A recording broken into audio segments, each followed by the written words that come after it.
Good morning.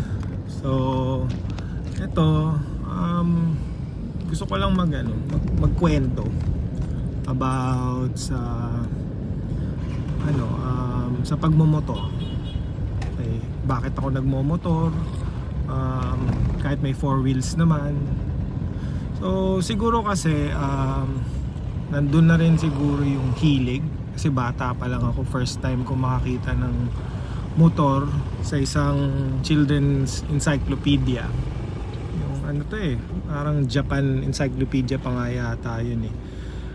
May mga drawing siya ng mga parang cartoon na mga bata na racing yung parang pocket bike. So yun, doon ako parang nag-start na ma-fascinate. Masaya eh, ang saya-saya.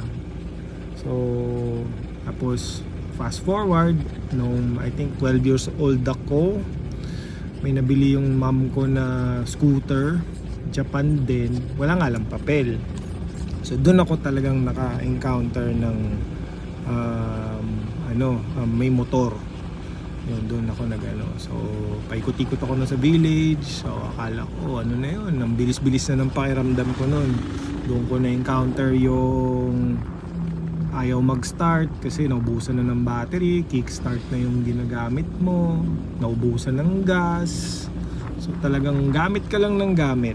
So scooter yun eh. Hindi ko alam ang alala ko lang Yamaha saka Suzuki yung yung dalawang scooter niya. Sobrang mura. Sabi ng nanay ko nakuha lang daw niya ng 7,000 at 5,000 yun.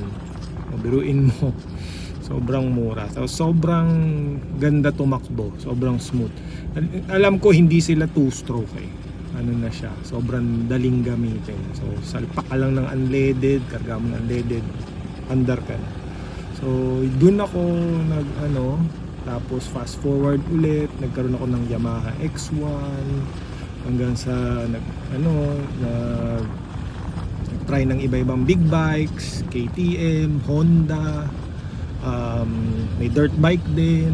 Tapos ito ngayon meron akong mini-maintain na YBR na 125 saka itong Cafe 400.